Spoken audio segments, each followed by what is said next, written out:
Bonjour à tous. Aujourd'hui, le sujet ne va pas être des plus gais, mais c'est important d'en parler. Je veux pouvoir aider les personnes concernées, vous parler de mon parcours avec un de mes plus gros traumatismes et vous montrer que malgré tout, c'est possible d'aller mieux après un viol et de surmonter le traumatisme.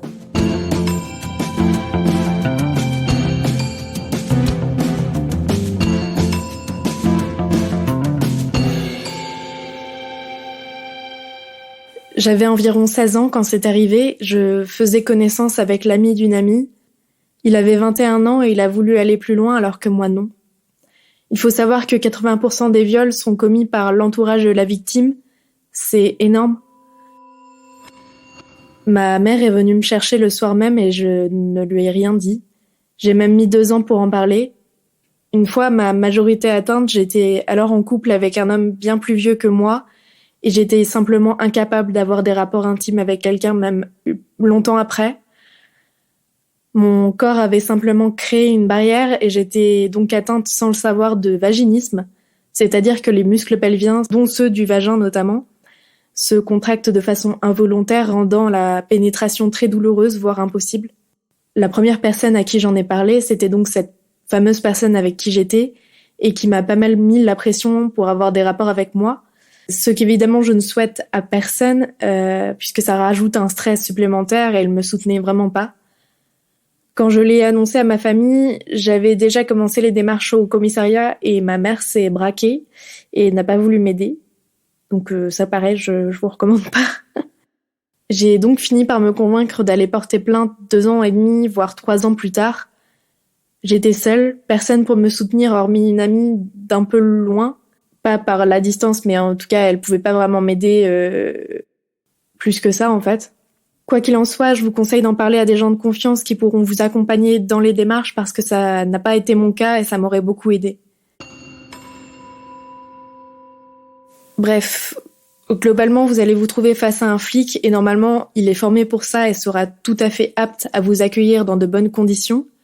Mais il faut quand même se préparer au fait que vous allez devoir dire plusieurs fois exactement les faits, qui est cette personne pour vous, où est-ce que ça a eu lieu, les actes précis que la personne a fait, et devoir les redire encore et encore pour qu'on puisse les noter et pour qu'on puisse bien se mettre d'accord en fait sur les faits.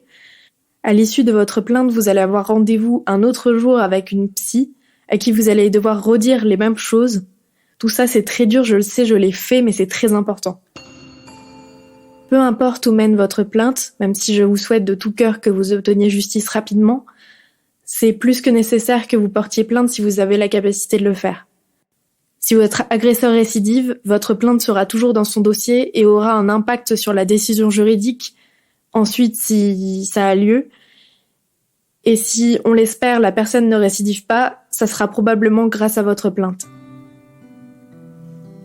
Il faut savoir que pour n'importe quelle plainte pour viol, il y a une procédure importante car c'est un crime. Votre agresseur aura une garde à vue, il sera entendu et questionné et surtout les flics vont aussi fouiller son domicile, ses messages et son téléphone. Rien que ça peut déjà remettre les idées en place à un agresseur et même s'il n'avoue pas, probablement que son séjour en garde à vue et tout ça le fera pas mal réfléchir sur son comportement, son rapport au consentement, etc. Car ce qu'il a fait, c'est grave, c'est un crime et c'est pas à prendre à la légère.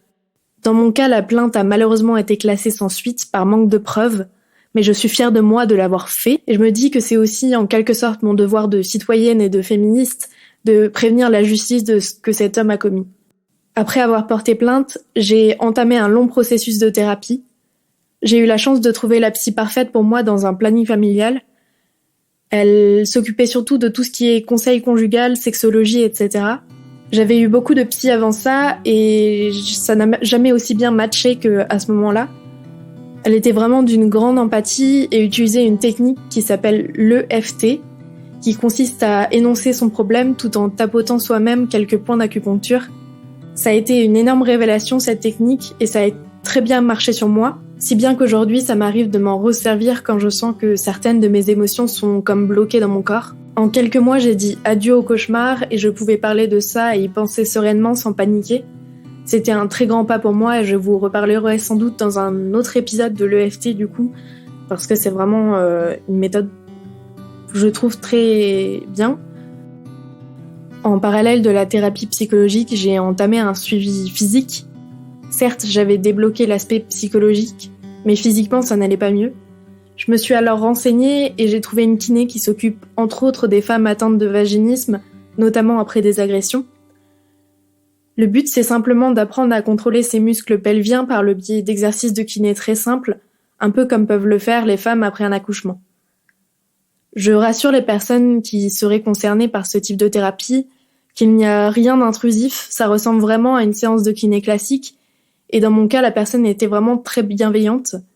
C'était Madame Caroline Alain à la clinique Saint-Hilaire à Rouen, si ça intéresse des gens. Sinon, pour celles qui ne sont pas de Rouen, n'hésitez pas à consulter l'annuaire des pros sur le site Les Clés de Vénus. C'est une association qui est spécialisée là-dedans. Et je vous mettrai les infos en description de l'épisode et sur le Insta du podcast pour plus de facilité.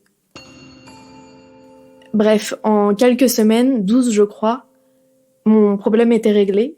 Je vais pas vous mentir, avoir quitté mon mec de l'époque m'a beaucoup aidé, car j'avais excessivement peur de lui, donc forcément ça bloque aussi les relations.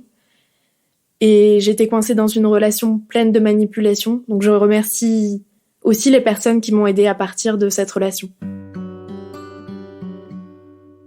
Maintenant tout ça c'est derrière moi, j'ai repris le contrôle sur mon corps et mon esprit, et je vous le souhaite aussi. Si vous avez été victime d'agression ou de viol, vous n'êtes pas seul. Nous sommes des milliers et croyez-moi, il y aura toujours quelqu'un pour vous écouter et vous aider. Ce n'est en aucun cas à vous d'avoir honte. Je vous promets qu'on peut se reconstruire et aller mieux. Oui, ça prend un peu de temps, c'est normal, mais ça ira. N'hésitez pas à contacter les numéros d'écoute comme le 3919 qui est là pour les femmes victimes de violences en tout genre. N'hésitez pas à porter plainte même des années plus tard et ne portez plainte que si vous vous en sentez capable. Ça reste un processus long et ça peut être très décourageant, surtout quand on se trouve avec une plainte classée sans suite, comme pour la plupart des viols par manque de preuves. Le seul vrai moyen d'avoir une vraie preuve, ça serait d'aller à l'hôpital faire des prélèvements directement après le viol, et en vrai je pense que personne n'est en capacité de le faire. Donc vraiment, le choix est vôtre et c'est à vous de savoir si vous voulez ou non porter plainte. Pour ceux qui veulent simplement aider les victimes, n'hésitez pas à vous informer, à vous engager dans des actions comme celle de Nous Toutes par exemple, mais surtout à écouter vos proches et à les accompagner.